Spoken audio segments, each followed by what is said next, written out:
All right, guys, welcome back. Another episode, Chalk Strength Podcast. I'm super excited. These guys look super excited. This is probably the most excited I've been for a podcast. We've got a very professional setup here. We've got some lighting. We've just been downstairs doing some bench press with Paddy.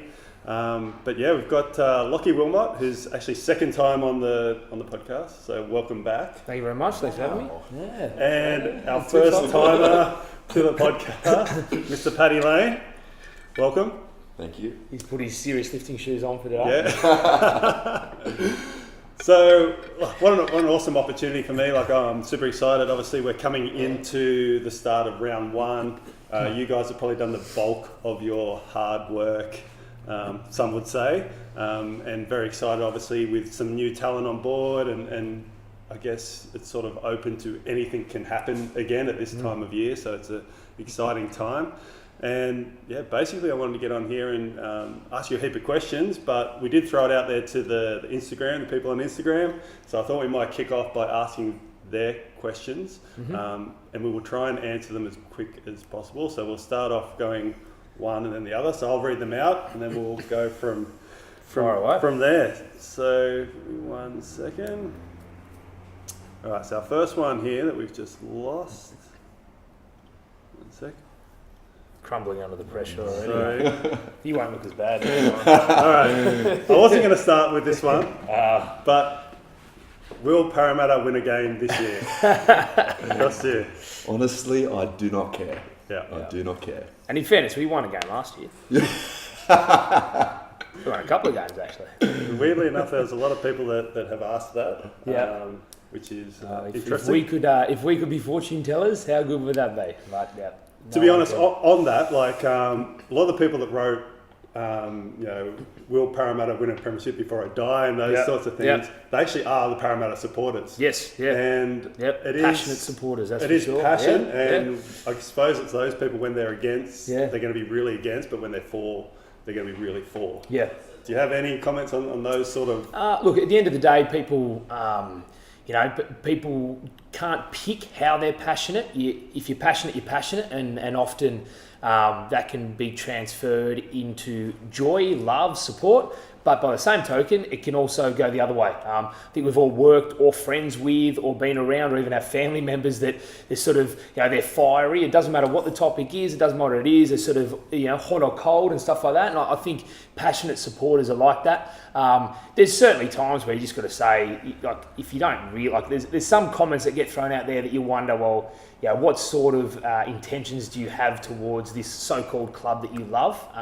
But at the end of the day, they're passionate supporters. We work in everyone's passion. If we were accountants, I don't know how many people are getting abused on Facebook because their tax return wasn't quite as high as they thought it was going to be and stuff like that. It's whether it's AFL, NRL, rugby union, track and field, you're working with people's passions and it's what they have a hard week at work, they sit down, they want to enjoy the weekend, they watch their team, and if their team isn't performing, you can't, it's forgiven for them to be passionate and be annoying and stuff like that. And we never intend that, players don't intend that, staff don't intend that. It's just, it is what it is sometimes, and we do the best we can with what we've got when we've got it. And last year, they got the biscuits and we didn't. Yep. Simple as that. Yeah. Okay, I'm going to move on to the athlete. So we've got one who is the best athlete at either club. So we'll start off with you, Paddy. Oh, the best athlete. Lockie just took my best athlete. Best. You can say at either club if you think he's No. I'll let Lockie take that one. Best athlete at the moment. We've got a few. So from my point of view, obviously I just work in the gym. We've got our records board, and there's a lot of names on the record board, which is I think is a really good thing. But at the moment, when it comes to the upper body lifts, there's only one real name on that board. Funnily enough, he's new to the club. He's actually signed to replace the old best athlete, I suppose. Wow. So Ryan Hall, he's an Englishman from Leeds. I think he's 31 years old, and I've got on my board, I've got 5 upper body lifts. He's got, maybe 6, and he's got 5 of the 6. Oh. And the one he hasn't got, we haven't really spent too much time on yet. So. And what position is he? Wing. Wow. He's 110 kilos. on the wing. Could be one to watch. Yeah. For Parramatta? Mate, well, to be honest, it's very hard to pick a singular best athlete. I'm sure Blake, if he's watching, he's yelling out, Blake's the best athlete. He's certainly an athletic specimen. There's no doubt about it. He's one of the best we've got. But mate, we've got a couple of standout boys that have their strengths. You know, we've got Clint Gutherson who he runs the house down. Like, I mean, no matter how far he runs, it's always he's always got more in him. He's always got a little bit more to give. But then also, I like specimens that you look at and go, you probably shouldn't be able to do what you do sometimes. Like, we've got Sean Lane, who's a tall bloke, but his speed is just unbelievable. It's funny that while you're there, the next question is, how good is Sean Lane? Yeah, so look, I'm not going to comment on technical side of things. I'm not a football coach. That's not my area. But he's done a fantastic pre-season and committed to everything we've wanted from him. But yeah, from an athletic standpoint, geez, he's a big boy and he hits some speeds. Same with Junior Paulo. You know, he's a big boy, but he can hit speeds. He can change direction. So for me, they're not necessarily the most athletic people in the entire team. There's obviously standouts here and there, but I love seeing attributes of people that you look at and go, like, if I was to pick whether you were the fastest or the most agile or anything like that, you probably wouldn't be the first one to pick, but then I watch you and it's just, they're the type of things that I love to look at. Yeah. Real surprise packages. Yeah, spot on. Okay, so this one here from Adam Seringa. How do I increase my bench press? It's a bit broad. We're just downstairs doing bench press with Paddy. Do you have just one quick tip for someone how to increase their bench press press? and close grip bench. Just I work was your just going to triceps. say bench more. Forget more. the chest. Work the triceps. Let's swing straight across. This one's a little bit more for coaches out there. So they're asking, what courses, workshops do you believe have been the most valuable to your career? That's a good question. You want to go first? Or Yeah, you're actually, at every single seminar that exists. I go to a lot of seminars. In I love every it. photo, every video, Yeah. there's Paddy's red hair at the He back. doesn't stand out. I love it. I love at a every one of them. good one day. I love a half day. I actually don't think he works. I love a genuinely weekend. don't believe it. Yeah. Yeah. Nah, honestly, back when I first started out, I went to it was at the end of my first year at the Roosters, so I was only an intern earning, nothing a week, and they actually paid for me to go to a Poliquin Klokov thing at was at Clean Health, and I went there with Keegan Smith, and honestly, I think that was only a 4-day thing, and that was I got so many things out of that one which still are just in the back of my head like every day. Yeah. I loved it. It was awesome. Yeah. Do you have a couple of things that you remember specifically? Like, obviously, they're two very opinionated people. Yeah, it was more the Poliquin stuff, to be honest. Like, the clock off stuff was obviously pretty cool. Like, I was sort of just starting to get into, like, weightlifting and all that, so doing some of the technique stuff, which absolutely annihilated my body, but that was all right. But Charles went into a lot of, like ratios and things like that, and he was talking about, like, which lifts transfer to what sort of, sort of athletic sort of feet on field and all that.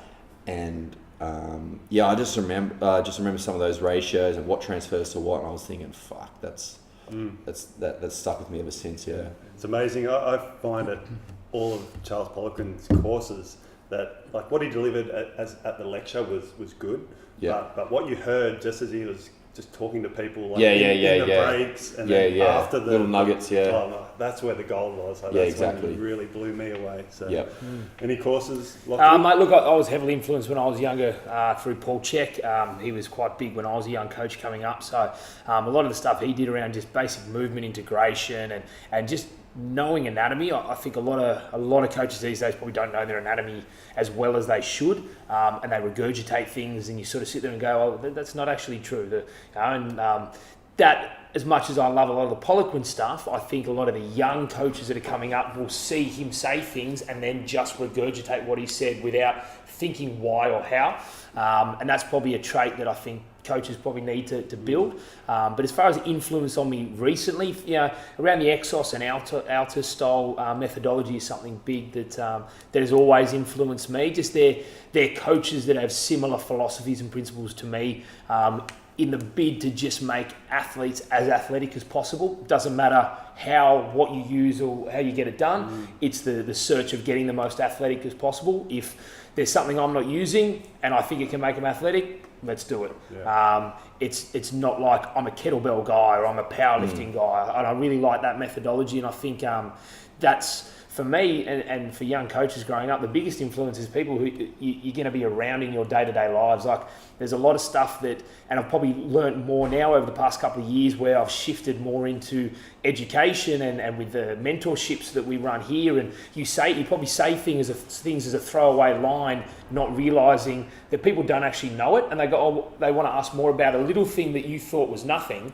But it's something that you've just picked up because of the environment that you're in, that whether it be talking to a physio and just knowing that, maybe you might just know a grade 1 hamstring is X amount of weeks. You just sort of have that in your head. So when you're talking to other people, you say, so grade 1, we're looking at 2 weeks, blah, blah, blah. And then they'll go, well, what's a grade 2? And you forget that people that aren't around that environment don't know these things. And I reckon, for me, for young coaches, surrounding yourself with just good, knowledgeable people and having the conversations like that, I've hands down learnt more doing that, and it probably is that subliminal sort of trait of mine now that I look back and the information I use the most is probably stuff that I've learnt from people I work with rather than courses or seminars I've gone to. Yeah, I love that. Yeah, learn the basics with a lot of the courses if you're fresh into it, and the Poliquin stuff is more like a lot of 1%ers that sort of come up here and there.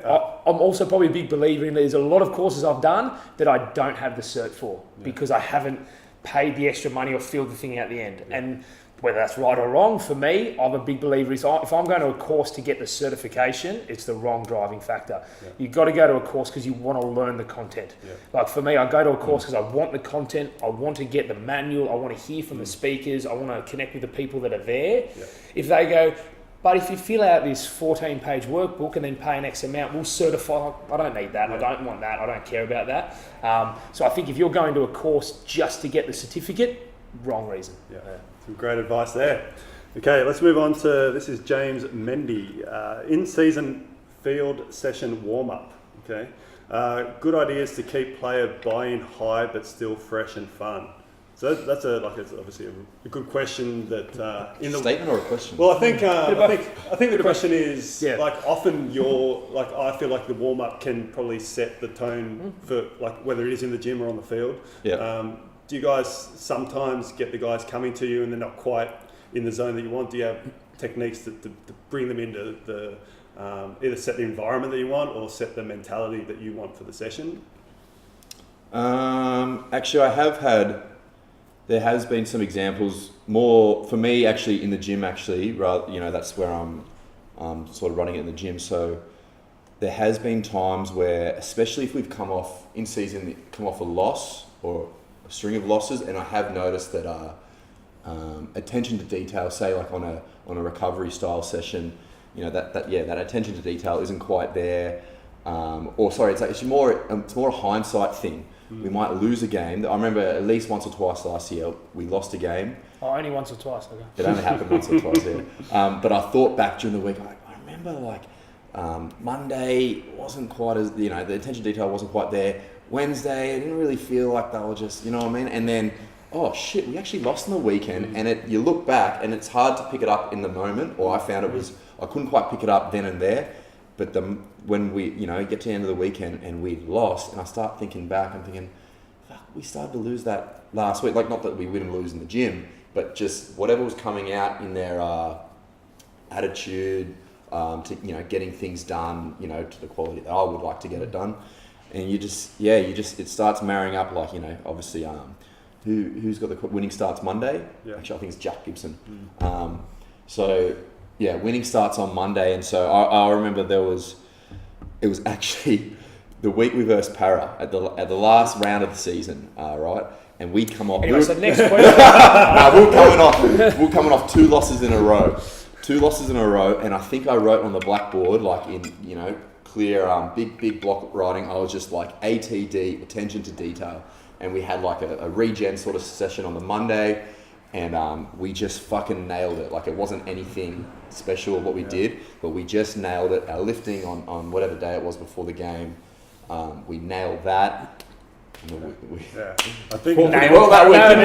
fucking nailed Parry. Yeah. So I remember, there was things like that where, to be honest, not hard to motivate people. I don't reckon, like when you're working in the professional level like that, like they're all pretty individually motivated to be there, and especially like if you're, you've got a goal, you're trying to win, etc., etc. Like, yeah, it's not hard to get people up to train, but yeah, there has been moments where, got to do something now. That's awesome. I think that's a real strength. Obviously, one thing I picked out there is that you could actually look back in the week before the game and actually pick out a few things. And, even though in the moment it's pretty hard to sort of switch it. But the fact that you can look back, you can possibly do it. Get it right the next time, Yourself, Lachie? Mate, for me, I think keeping things consistent and structured is really good. That they go walking onto the field, whistle goes, they know what to do, when to do it. So you sort of have that consistent energy exposure in season. 100% like last year, played soccer, we did all those type of things, forwards beat backs,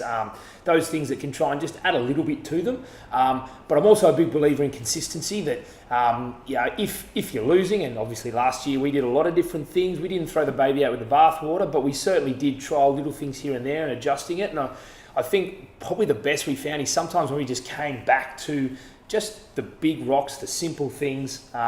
And for us, we do a lot of prep pre-going onto the ground, so I would imagine my warm-ups look a little bit different to most people's, the fact that I love warm-ups that are short, sharp, things that drag out for me just start to kill the energy. Integrating a little bit of football stuff. I don't pretend to be a football coach, so they'll come to me, we'll do some mobility work, a bit of activation, boom, straight to our development coach, do a little bit of skill work, back to me. I can work in a little bit more speed, higher intensity stuff, and then they go into their first drill, which is a smaller drill, and they build into it. So I think the old, let's just walk and do stretching, or I don't think anyone runs laps anymore, but that type of mentality I think is what can be a drag, or really long, where you got trying to 15-minute warm where you're trying to tick every single thing off, I think can sometimes be a drain. But 100% there's different ways. Like I said, soccer, we play spike ball last season a fair bit to try and just get them, their energy up and stuff like that. So there's certainly options you can use. It's good. I've got a next question. We'll move on, but that's really well answered. So this one is to ask Paddy what it was like to be the Cox of the Riverview 5th 8. Wow. Go away. Go away. Another one that's probably we've covered a little bit already, but who is the strongest in the gym at each club?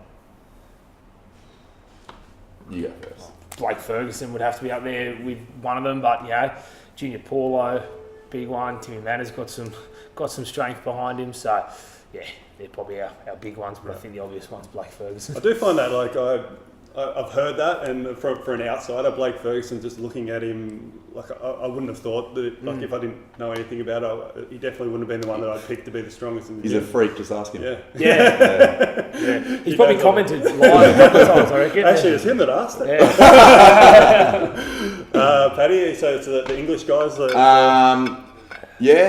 was his name again? Ryan Hall. He's obviously very strong. Even lower body, he's coming back from ACL at the moment. He's about 7 months. Oh no, sorry, he's not 7 months yet. Would he be 5.5? I think he's going to come back at about 7.5 months, which is about 8 weeks' time. So there you go. But even he did a 260 trap bar deadlift yesterday in about 3 or 4 total reps to get there. It only took him 3 or 4 reps. So he's very strong. Who else is there? I'm trying to think. I'll tell you who's really surprised me, Brett Morris. He, for a 32-year-old bloke, I think he's going to play his 250th game sometime soon this year. He box squatted 260 yesterday, and it was fast. I looked at it, I was like, holy shit, all right. Yeah. He scored a few tries in your... honestly, he's been almost MVP of preseason. He's been there since day one, in November, and he performed the other week when we were overseas. Yeah, he was being outstanding. Yeah. The other one I reckon that's been that was a surprise to all of us, but no surprise now really when we think back. But Lindsay Collins, young buck, he plays front row. He's a white fella, 110. I think he's only 22 years old or 23 maybe, if that. I think he's actually 23, and he power cleaned 145 the other day after all last year couldn't catch the bar ever. He was only doing hyperloop because he had a wrist problem, and then it was only his second session this preseason actually catching the bar, and he just popped up 145. So that was that was awesome. That was awesome. Yeah. While we're talking on pre-season, one of the questions I had is there anything that you did different this pre-season to last year's pre-season? Heaps of things for me. Yeah. Heaps, yeah. Yeah. Obviously, every pre-season is different, depending on where you finish and all that. The one thing I will say is I genuinely feel like this is the smartest pre-season. Like, this was my 6th pre-season at the club, and this was the smartest pre-season I feel I've been a part of. So, in what way? Just in terms of The vocabulary, just bigger words. just like what we did each day, or what we actually didn't do each day. Yeah. Sort of like, we obviously trained hard and all that, but we definitely had that sort of less is more approach, I suppose, to a lot of individuals. And yeah, I feel like a lot of them would be feeling like, maybe not now, we had our last day yesterday, but they're going to be jumping out of their skin. They're going to, we hope we've given them a lot of energy back, as opposed to stripping it all out of them. So yeah, that's interesting, coming off a shorter off season and pre-season. For yourself, ours is quite different, simply because last year we all dealt with the World Cup, so we had a lot of players coming back late. Right. We had the most, and we had the oldest squad, so most of our boys didn't arrive. Like, about Jan 5, Jan 6 is when we had the whole squad. Wow. And it was funny this year when we got to Jan 5, Jan 6, and we sort of sat there and went, last year this was the first day we had our entire squad, versus the fact we had 2 big blocks, so 8 weeks prior to Christmas, where we had our whole squad. And a lot of things, whether you follow NRL or not, or you're a big supporter, you got your opinion on last year, there was definitely some disconnect, which has been pretty public on field, whether that's communication, whatever it is. And I felt the fact that we could start with our group, pretty much everyone from day one. We went away for a camp for a week, and it was a really, really good bonding session for the boys. We've definitely had some new staff come in as well, which has been really good. So my department's changed substantially, which has had a really big impact on some things that we've wanted to roll out, which has been fantastic. But really, there's more similarities than differences. I'm not going to say that we've just completely changed everything. Yep. We've changed a few things here and there. We've got some really good coaching collaboration work that's been done well. We had a real focus on getting good trials into it, because again, last year we had 1 trial. And we identified that as a potential area we can try and get more of, because we felt we were good for the trial, but then going into the games, I think just our boys just didn't have enough work into them. They had a short pre-season, not much trial, so focusing on some good trials and our younger boys and stuff like that. It's been really good, really good pre-season. Can you tell me a little bit more about the camp? If there was any crazy things that went on, like the old days? Really. No, it's certainly not the camp. The camp was physically challenging, as any pre-season week would be, but no more physically challenging than any other week per se. Just good to get them out of. It was a really good time for our boys to come together. We did we just made sure they weren't on their phones at certain times, so we had more bonding. We shared a lot more experiences. We got boys to talk about a little bit more private stuff, which is good, without going too deep into things. It was a camp that was based more around setting the tone for the pre-season. With our group and just setting expectations, then it was let's get you up at insane hours to just count rice, or then go out and do stuff. So it was a physically tough camp, but no more than a normal week. Yeah. Cool. And the extra staff that you've added to your roster now, or your coaching staff. Can you tell me a little bit more about that? Last year we sort of had an amalgamation of assistant and development. So now Brad's got 2 key assistants with a development coach on, which is really nice. From my staffing, we've managed to get an extra role where we can bring in some more individual roles around having a rehab coach, having a standalone or S&C coach. We've got a new assistant. We've got a new head physio. So just the ability to bring in some more staff and reset and go again with some new ideas and stuff like that was important to us. So. Awesome. This question here from a great coach out at Clean Shred, young Johnny. Shout out to Johnny. Shout out to Myo Trig. Myo Trig, yeah. Best recovery. I heard Parramatta's looking at Myo Trig and the Roosters and the Swans. I think everyone's looking at Myo Trig apparently this year. His question is for you both. What are some unorthodox things you are doing that you think no other teams are doing, but should or will in the future? Well, if we had anything we wouldn't say. Yeah, I was just thinking. Keep it quiet. His example is Wim Hof. Are you guys doing any breath work at all? Yes. Yep. So for us, like, I mean, I don't think it's stuff we're doing completely insanely, but we have quite a holistic approach to our group. You know, we go down avenues of different meditative options, yoga, clinical Pilates we use, and then along that there's everything else that we use for basic recovery work. Obviously, all our strength and conditioning. We try and take a holistic approach where we can. Yeah. Good. Do you have anything? Yeah, he's keeping it secret. The old undies over the head. Keep that quiet. Good. So you do have a few things that you nice. A few new things coming out of the Roosters this year. Very exciting. Can't wait to. We're always doing something funky, I think, aren't we? Yeah, better win then. The pressure's on. It's not like recruitment, isn't it? All right, this next one, Adam, for both, what is the importance of having the respect and trust from the players? And if so, how do you go about building this? Wow. That's deep. So what is the importance of having respect? What's the importance and how do you go about building it? Do you want to start? Or do you want me to? What is the importance? Yeah. Well, it's. I think it's a good question for you, Paddy, because I've heard stories of you coming in as a youngster very early on, and you had to really, I guess, find a way to earn respect. Yeah, that's right. Yeah.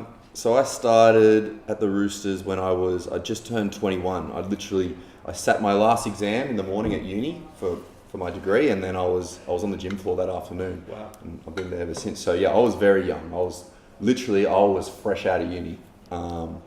So yeah, I had Tell me about how that went.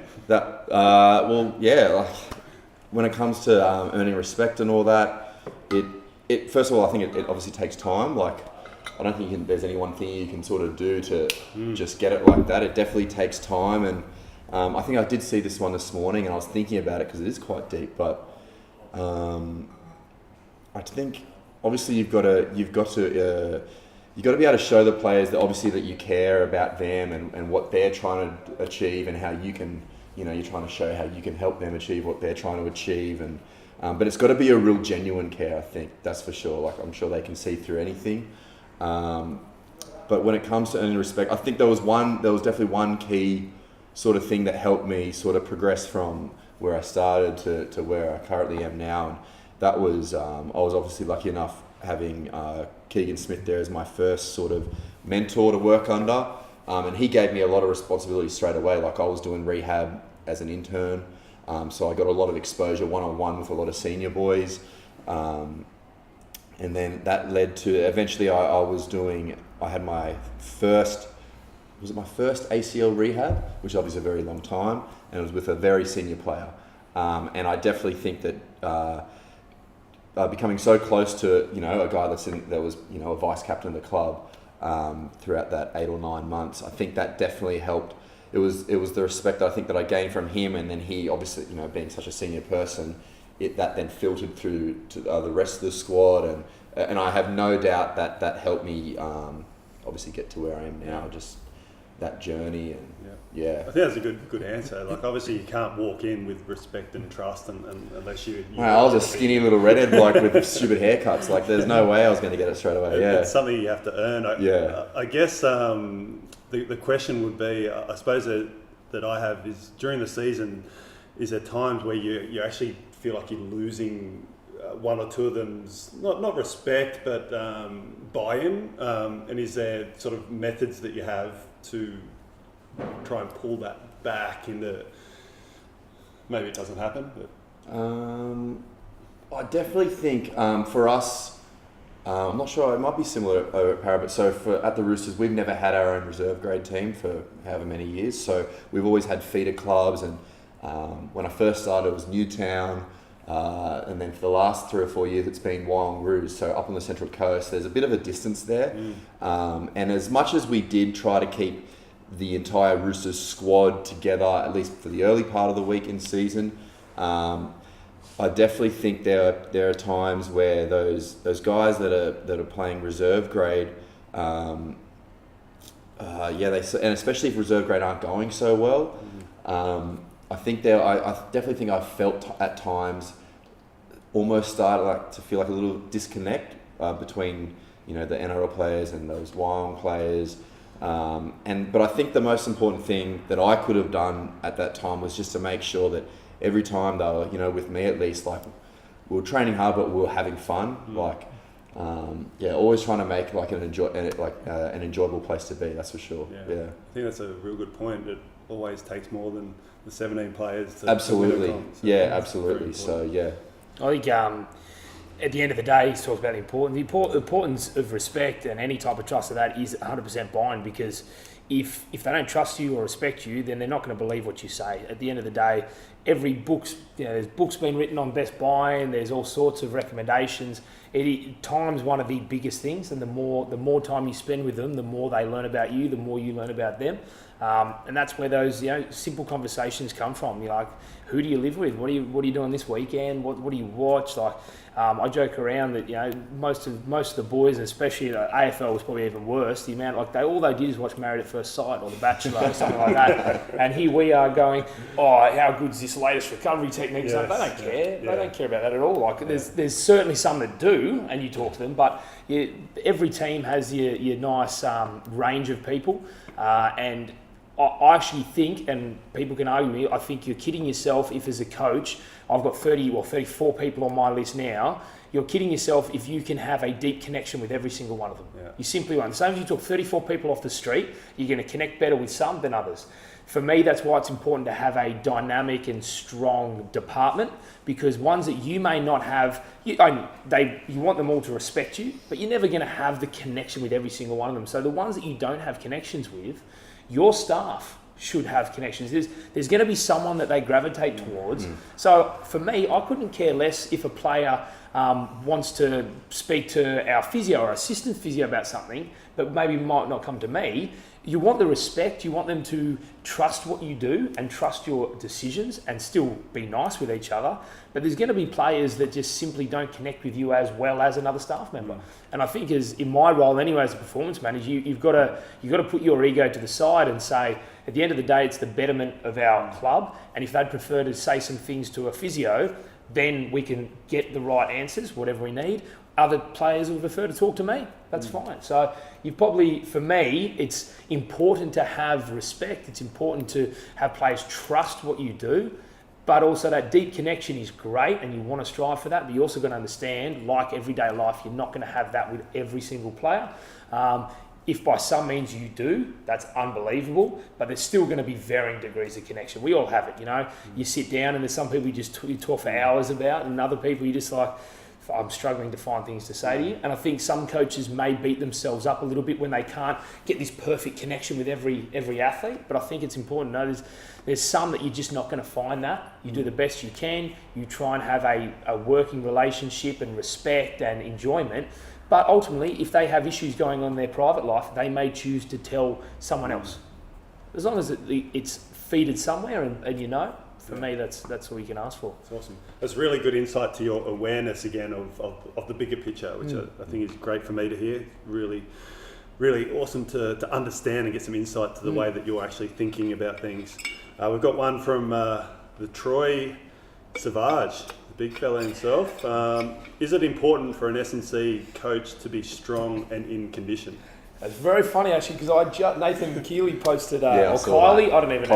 Kylie. As you say, Kylie. Yep. Posted this very question, and I responded and said, "Did you?" Yeah, I did. No, I was not too often I respond to those ones, but I firmly believe that an S&C coach, and this is my words anyway, good at everything, great at nothing. I don't think you need to be the strongest man in the world. I don't think you need to be the fittest man in the world. But relative terms, it is a huge asset to have felt what it's like to hit a 1RM, to have felt what it's like to do a big box squat and go try and jump, to be able to replicate and demonstrate things. Are there exceptions to the rule? 100% there are. So there's plenty of examples. We've got Scotty who works here, one of the coaches. He's broke his neck. He's now in a wheelchair. He's one of the best coaches I've ever worked with.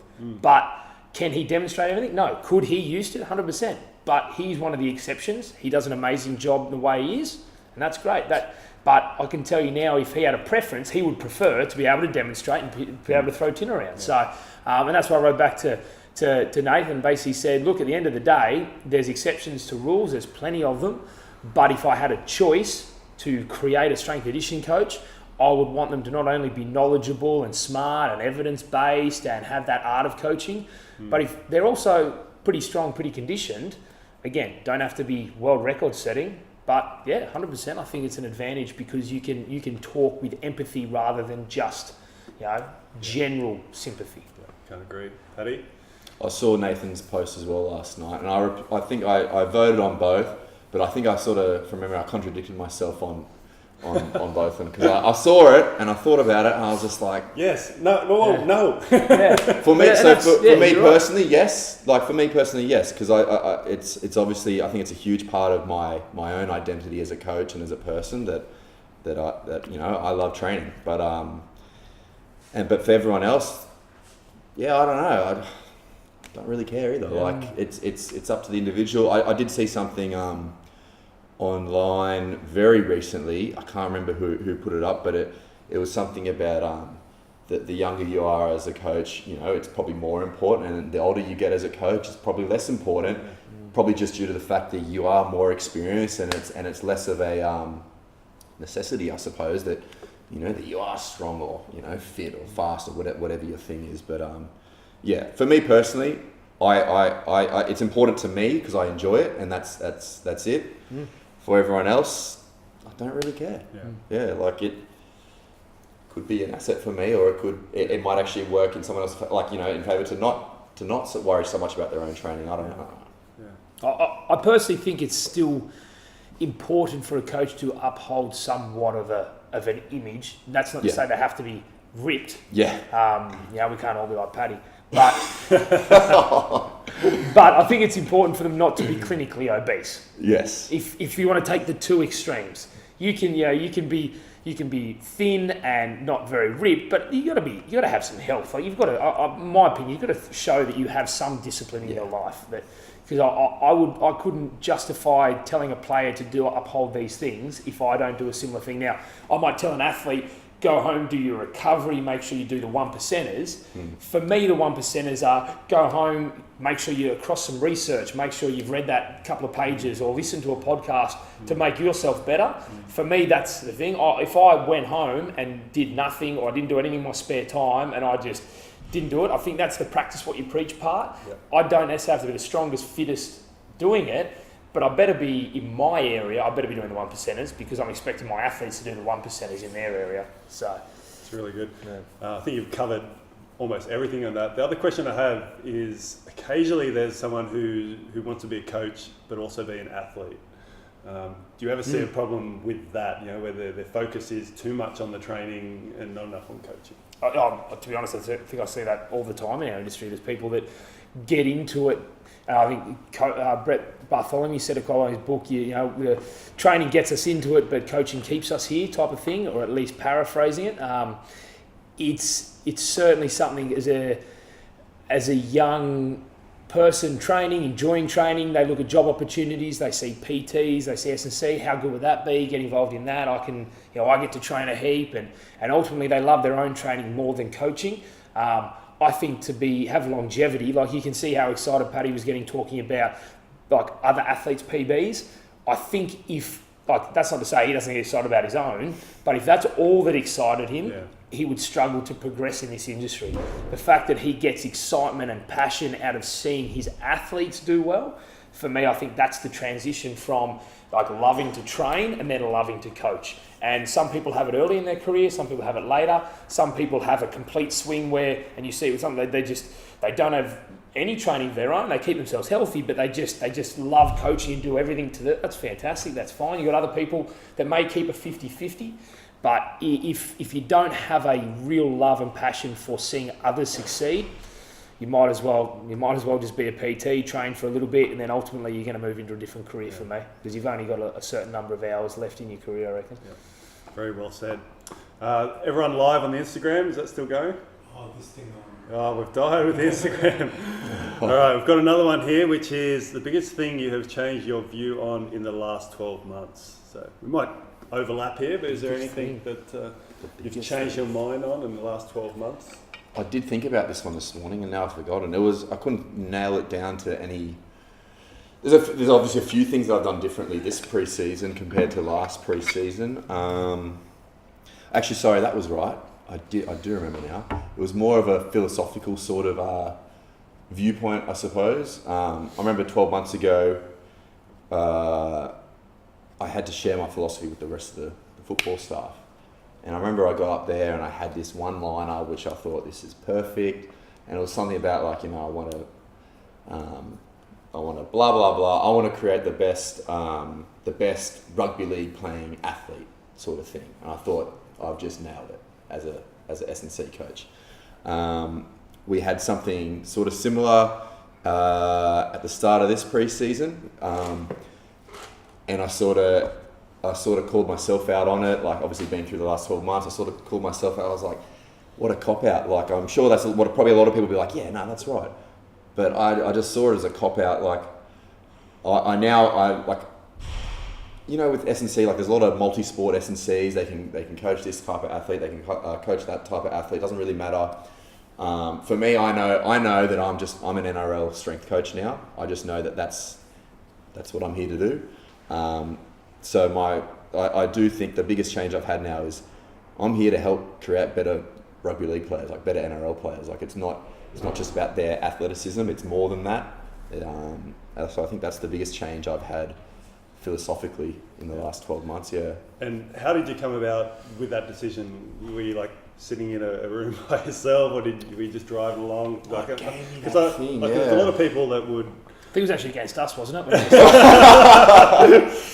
There's a lot of people that are probably like they're a little bit, still a little bit maybe generalist or something, and not too sure maybe what their exact. No, I'll tell you what it is. was. Our head coach has a pretty close relationship with the Crusaders head coach. Right. And at the Crusaders for the last few years, I've always seen videos and stuff and talking to their head of performance as well. They're big on incorporating skill inside the gym. And at first I was like, yeah, no, that's not for me. Like, no. And then I remember we actually we had a new staff member start. We've got our new attack coach has spent the last 12 years in Melbourne. So and I remember with the Storm, yeah. And so we were discussing I just met the bloke and we were in the first week there. I forget how it came about, but he told me that that in Melbourne they had a sort of the performance department down there. Their sort of view on it was, well, we don't bring dumbbells out in the field, so don't bring the balls into the gym. Like that's my recollection of it. And so at the time I was like, yeah, fuck yeah, that's how I think. And then as a joke, I said it to the head coach.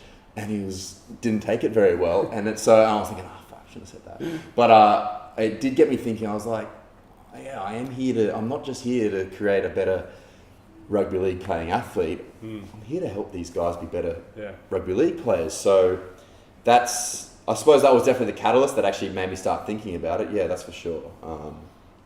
There's a little lesson learned. So you are doing skills? I was I was about to say, so this is new skills coach. No, definitely not. But it's more that like I'm actually providing more time and more exposure for them to actually practice what actually they're getting. What's got to happen. On game night, I suppose. So things that actually really, really do matter. They're getting more time and more exposure to skill in the gym as well as out in the field. So. Coaches love it, and it's not that it's taking time away from me. Like I've been able to find the time as opposed to like lose time. So that's why for me I feel like it's working really well. Well, it comes back to the age old. Take one NRL team, a second NRL team. One NRL team doesn't have us and only has football coaches. The other one has only us and no football coaches. Which team's going to win? I think we can both answer. But the one with the skills, at the end of the day, we're new to the area. You look back 40 years ago, probably even 20 years ago, it was almost non-existent. So I think as a strength addition coach, you've got to be humble enough to know where we are more important for some players than others, but as an entirety, there's a hell of a lot of stuff that comes before us. Definitely. Yeah, And for 100%. yourself, I don't know if we got Yeah, what was the question anything again? that, I changed things. To be brutally honest, it's probably I don't think I've changed from a performance standpoint and methodology. I don't think I've changed anything to say, this was wrong or anything. We've definitely added things, and obviously you always learn things in a 12-month period. But I think probably for me as a coach, and probably not NRL specific or anything like that, for me, one of the biggest things over the past 12 months is, I've always been that sort of attention to detail, perfectionist type attitude, and never really wanting to start or do things until it was spot on. My business partner at Athletes Authority here, Carl, has really pushed to, it doesn't matter if it's perfect or not, let's just put it out there. The old perfection is the biggest barrier to progress. And I think that's something that's really changed in me a lot, thanks to Carl. We're releasing little mentorship videos, things that I look at and think, it's a bit grainy, it's not great, I'd like to film it professionally, or change this, or do this, or I'd want to add this in. It's instead of overthinking, let's just get things out, and the value's there, and I think, then it's not going to be valued because it's not this, and then the feedback you get from how many people just love this or love that, or how much it's helped them with this, I think that's a massive change for me, starting to realise that, don't get me wrong, down the path we're going to get to that perfect look, but yeah, progress is not perfect, progress is not always pretty, it's just making progress, and I think that's probably the biggest change for me. Certainly not coaching as such, just general life improvement, I think, yeah. Good.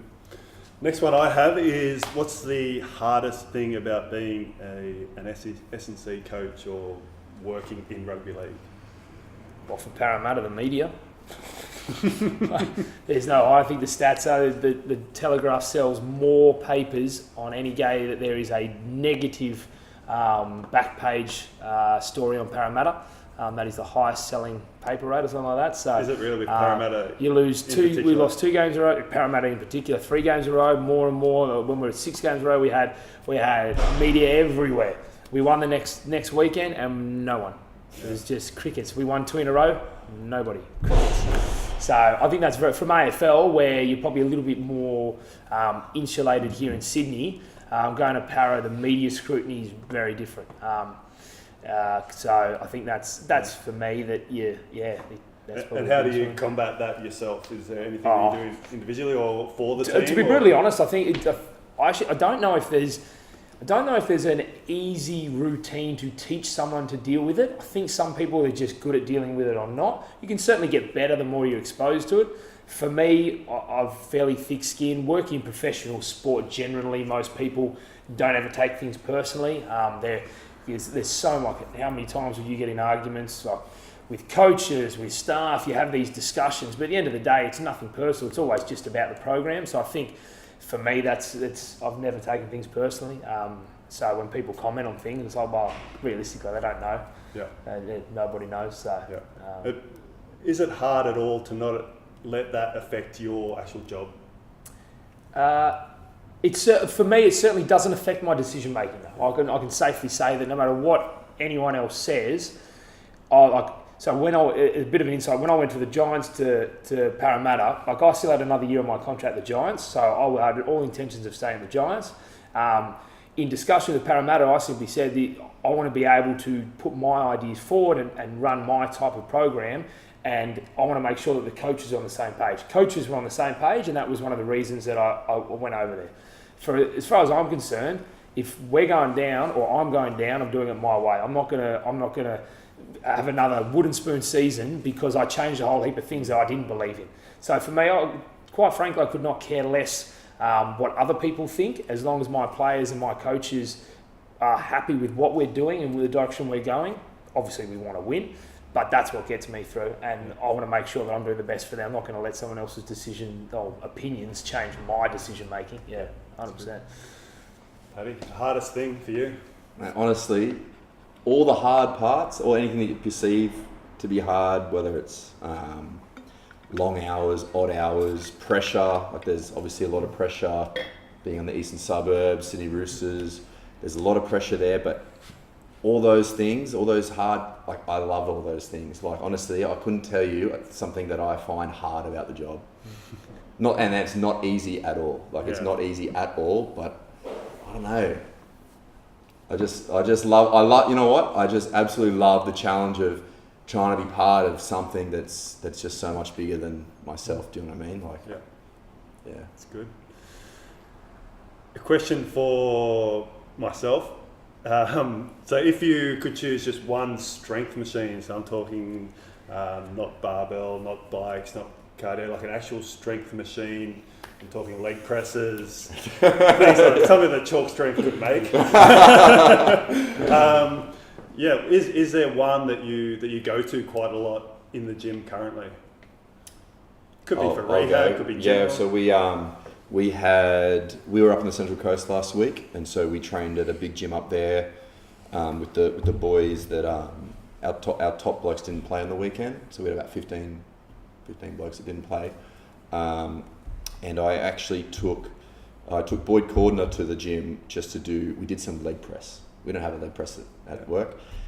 We did some leg press, and I think we did about 5 sets of 10 double leg, narrow stance. We did 5 sets of 10 single leg or staggered, whatever it was. We did that much bloody leg press, and he was telling me that this was the best leg pump he'd felt in 3 years. Yeah. I don't know why he said 3 years, but he was saying this is the best quad pump I've had in 3 years. Leg pump 3 years. Yeah. And I was thinking, wow, all right. So it comes to machines, I think if we had the space, that's the one thing we don't have is space, but a leg press would actually. We actually purchased a belt squat machine during the off season because I thought we did need something like that, and I was thinking, well, if I'm going to get a machine, I want it to be functional, so I'll get the belt squat machine, and I don't regret it at all. But maybe we could do with a leg press as well, so because they're not the same. Like, there's something. Yeah, exactly. To be honest, I reckon anything from Kaiser. No disrespect to chalk, but a couple of their their functional trainers, triple trainers, the cable machines they have, I love them. They're so versatile. But even like the Kaiser belt squat is unbelievable. From split stance to single leg, double, I love that. And just being gas powered, it's so good to be able to dial up and down, a bit of power output as well. You can go from max strength. You basically surf the entire velocity curve on it. So they're probably like for me, every other machine's a machine. You're always going to isolate when you pick a machine to do something with. So if I could only have one, from an athletic standpoint, I reckon some sort of Kaiser belt squat or something like that. I could do a heap with. Yeah, it's so good that ability to just ease the gas off as they're getting a little bit fatigued, or put them up. Like to play around with that mid set is such a beneficial. To be honest, one of the funnest things I've ever done on a Kaiser, and this is, I can't justify the price just for this reason, but a Kaiser triple trainer, you've got 6 blokes on there, each doing a single arm bicep curl, and the first one to drop below 90% power output is done. And you just, all 6 of you just go on like this, and the power output, and then someone gets to 89, everyone yells out, and they step out, you've got 5 left, then 4 left, it goes down to the last 2, especially if they're on the opposite side, so they can't see each other, and you can see the faces, and then I reckon it's one of the best things. But for the price that it costs, I can't justify to the board that you should see the bicep curls these boys can do. Yeah. Good one. One rule change you would like to see in rugby league? Don't ask me that. I'll tell you one rule change I don't want to see is that thing they brought out about the wild card thing. I don't know if you saw that last week. What the heck is that? So that's it's a cruising at 10th place and you're 10, shot. Yeah, right. No. And what's the chance of that coming in? Sure. I don't know how true, but I heard someone saying the other day that they threw that up just because of all the other negative media attention we've been getting. But it doesn't, like, honestly, and the points they were making were, because it was so close just to reach 8th place, like there was all these, there was maybe 4 teams that could have made 8th place or whatever. And I remember it last year. I remember there was about 5 or 6 teams that were in, 5 or 6 weeks before the finals started. They were already in, and then there was all these other teams trying to fight for 1 or 2 places. I remember that being really close, but doesn't matter. Like, don't cruise in at 10th and then. Yeah. To be honest, someone would say like, it doesn't make sense. But then I was thinking, you can't cruise in at 10th anyway, and then just flick a switch. And then win it. You'll come 10th this year. For the Parramatta and Tigers supporters here, we like. No, we're top 4, mate. Doesn't matter. Yeah. All right, for the Tigers supporters here, I think top 10 is really. That sounds like a good thing. I think they've come 9th or 10th the last few years. So, the next question I want to get back into the weights room, and just real quickly, like I'm interested to know about a little bit of the weights room plan for how it differs from pre-season to in-season. So what things change from what you were just doing in that block to the next one? First of all, we obviously do a lot less in terms of. So in an in-season, in a pre-season week, we run a Monday, Wednesday, Friday schedule. Yep. So I'm able to get, we'll do lower body, upper body, full body sessions. So I'm able to get a lot more lifts, I suppose, in throughout that week. Whereas once we get in season, I might get, if we talk a 7-day turnaround, I might get a half-hour regen style session, which is a lot of sort of obviously very low intensity, almost accessory style movements, you could sort of say. So I'm able to tick some of that stuff off, but again, it's very low intensity sort of stuff. I'll get one good full body lift in. So I'll get one lower body lift, an upper body push pull, and again, either a seated dumbbell press and some glute hand raises for our accessory, and that'll be it.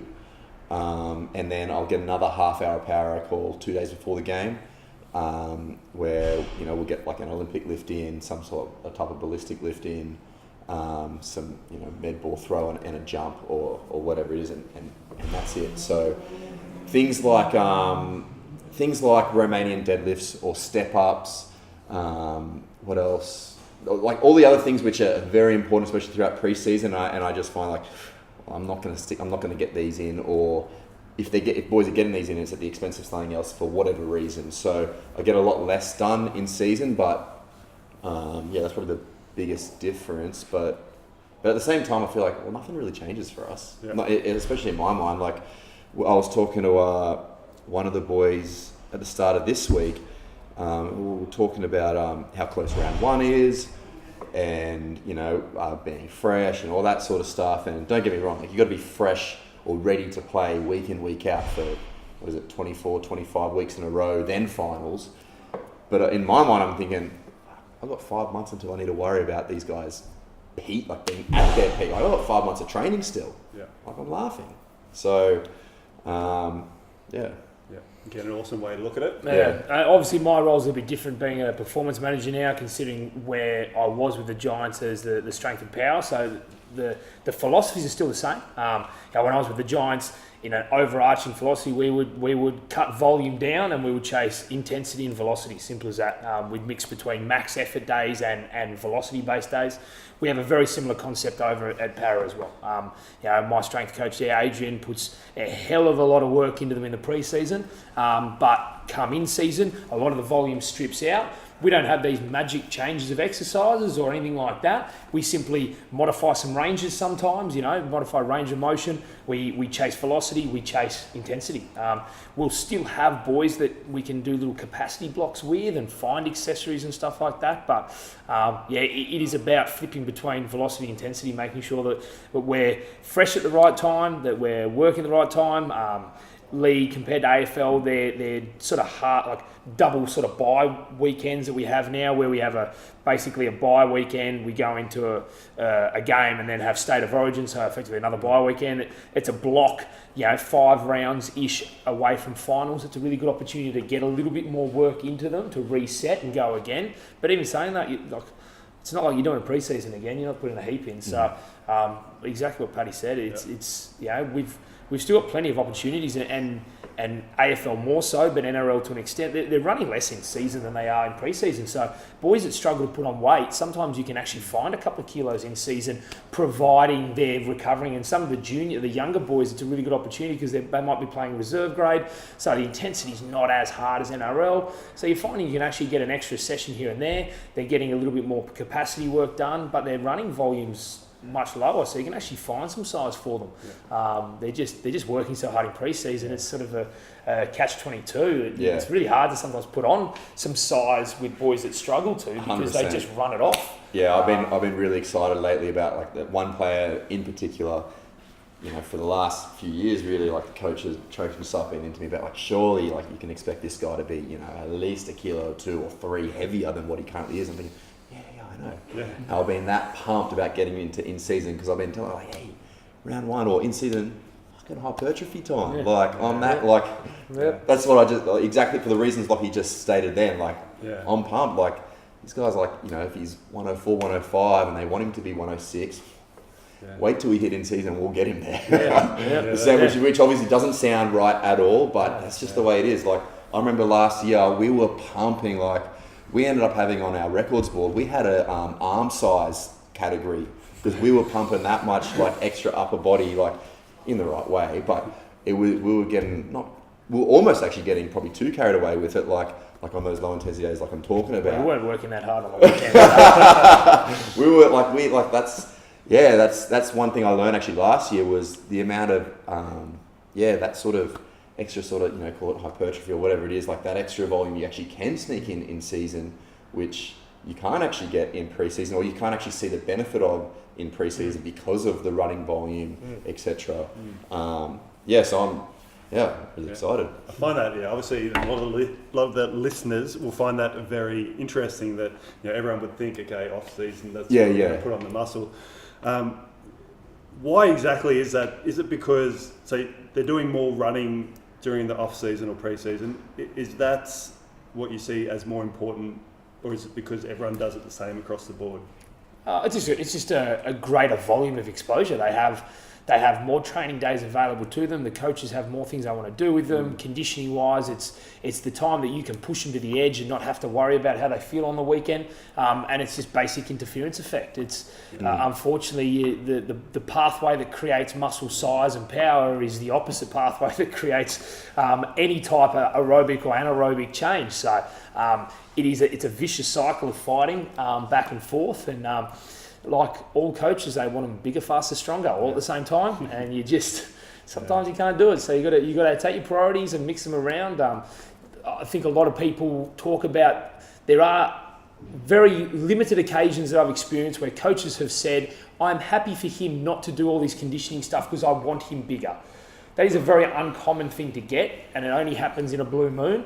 Most of the time, they just want everything to happen at once. But I certainly did have it in AFL a couple of times where, like, you know, some AFL weeks can go up to 50k. So some of the younger boys are just like, you know what, let's limit some of his running because he's just skin and bone. We need something. So you know, the explanation we have, your pie is the same size day in, day out, and you decide what part you're going to commit to. So if I add more strength, you've got to take something away. So when coaches understand that, it's really good. But the mentality of a coach, they're very personality driven. This is what we're doing. That you'll often get, I need everything now.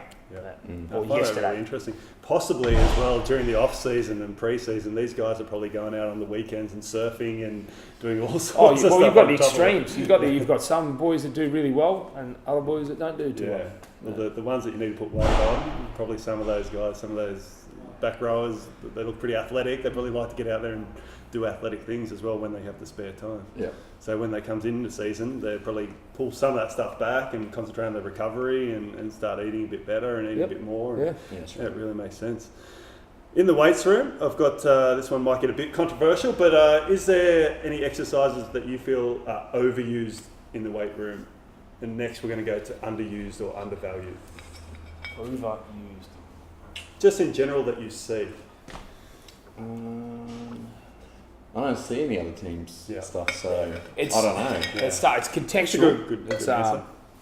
very contextual. Like I just, as a general rule, I think a lot of abdominal exercises are probably overdone.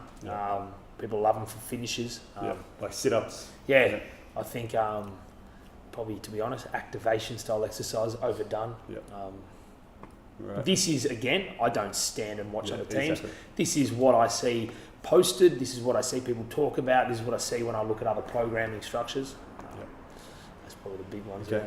One that's underused or undervalued. Like, what's one exercise where you actually think that you're getting quite a lot of value out of that, and like I guess a way to think about it that you would wish you could get in more of them maybe during the season? I don't know about an exercise, but it just made me think of. So we were in France and England the last few weeks, and just hearing plenty of stories about what goes on in French rugby, even English rugby, and English Rugby League is obviously signing a player that's from England as well, like what he's been used to his entire career. I suppose what has been overused over there, and then obviously then what's been undervalued, but they're just massive on volume over there in the gym. Everything's just big. Like I was talking to a French S&C over there whilst we're there, and he was telling me about one of the top 14 clubs, how they were doing 10 by 10, you know, they're in season, and it was 10 by 10 during the week of a game. So yeah, I can't speak because I don't know what the context of that is, but I can sort of almost assume. And then obviously, yeah, same with the players that seem to go over to England and then come back. They do a lot of high volume work. Like it's 12s, and if it's not 12s, it's 10s, just all year long. So I suppose what is undervalued, from what I've heard in other parts of the world, is intensity in the gym. So the exercises, I'm sure, aren't too different to what we're doing over here, but I think the intensity that they lift with is, you know, undervalued, I suppose. Yeah, that's good. I'll probably, again, without having watched other teams, but I'd probably say some of the things that I see are the use of modified ranges of motion. I think people sometimes get caught up on you've got to have full range with everything. Like in season is a prime time where you can modify ranges to maintain intensity, whether that heights of box squatting, even bench press modifications, all that type of stuff's probably used well in powerlifting, but maybe the athletic transfer is not there. To be honest, I also think, as popular as it's sort of become, I still think plyometric training is probably not done as well or as intelligently as it probably should be with a lot of things. It's either too basic and doesn't progress, or it's too advanced and not getting any value out of it. So they're probably the two main ones. To finish off the last question, what's your predictions for your team this year and the other coaches' team? Paddy, you can go first. I think we know what you're going to say with the Roosters. So yeah, we had our last day of preseason yesterday. So when you win the comp, right, the 17 players. Did you like that little job? Yeah, And I'm just like, as in, okay, I've seen. Yeah. So I said it a few times. the 17 players, they all shorts. go on stage and they get their premiership ring. It's got their number on the side of it. Yeah. And the coach gets one. It's got a C on it. Yesterday, we as staff, we all got premiership rings. Wow. As like they're replicas. They're not the $10,000 ring. But we got replica rings with our initials engraved on the side, which was an incredible surprise. It's making me shake right now. But at first I couldn't say anything. There was nothing I could say. But then as I walked out, the only thing I said was, I want to fuck another one of these. Yeah. So hopefully I'll get another one this year. Yeah, well done. Yeah. All jokes aside, well done on last year and all the work you've done so far. And to be honest, I don't care where para finish. Yeah. Good. Thanks, man. Thanks for the support. Sorry. My predictions are 1 and 2. 1 and 2. Yeah. Don't know which one's one. Which one's way to go. 1 and 2. Wow. Let's fucking know it. It'll be a good grand final. Yeah, 100%. Good to see. Thanks, guys. Anything else thank you want to add? How do we follow you, Paddy? Instagram. Yeah. PJ Lane 92. Yeah. Some big lifts. Even today, you chased to the 200. I've hit the 200. I've hit the 200. Yeah. I need to stay there more regularly now. Yeah, that's all I can say. And you also have a program that people can buy. I did, yeah, I do, yeah. It's there. I Coach. need to probably push that one again now. I think I'll start having more time now that we're in season. So Yeah. I'll start. I want to improve those again. I feel like I've actually learned a lot in the last 3 months or whatever since I've been out. So Yep. I have been thinking actually just very lately that fuck, I can make these better. Yeah. And what is it and how can people find it? It's I just got a couple of 12-week strength training programs. Yep. Aimed at online. Who for? Aimed at other coaches. Yeah. Yeah. Not interested, like, you know, there's plenty of other good coaches out there that are training athletes, and that's sweet. I'm just trying to, like, you know, I'm a coach who loves to train. Just want to help other coaches who love to train. Yeah, and how do they give them an insight onto how I train? How do they find that? Go on my Instagram, and there's a little link to the website. Perfect. Yeah. That's me. Lockie, and yourself? Yeah, Instagram's probably the easiest. Performance coach _Wilmot. I'm on Twitter and Facebook, but mostly Instagram. Yeah. Twitter's just retweeting. And the internships are still going here at Athletes Authority? Yeah. So we're interviewing it as we speak. We had a few interns come in, and my head of strength conditioning, Seaton, and then obviously my co-owner, Carl, had a chat with them today. So yeah, definitely, if you're interested, they're going to be open for probably a couple more weeks. So And that's a 12-week, or is it? It's an 12 8-month. Yeah, 8 month. 12 months now. 12 months? There you go, that shows how much I know. It's 12 months. So we've extended it. Just extra 4 months of information coming your way. Literally just been extended. That's the live feed for you. So that's it's an internship where basically, depending on the option that ends up getting settled on with the individual and their requirements, but ultimately, they come here, they shadow coaches, they learn from coaches, they get to coach themselves as they start to develop, and they get their hands on our athletes as far as taking them through things. They go through our mentorship system, there's a curriculum, they get exposed to our physio that's on board here. We've got all of our strength coaches, we've got our rehab coaches, so it's a very holistic internship where it's certainly not pick up weights and put them away. It certainly makes them a better coach at the end of it, that's for sure.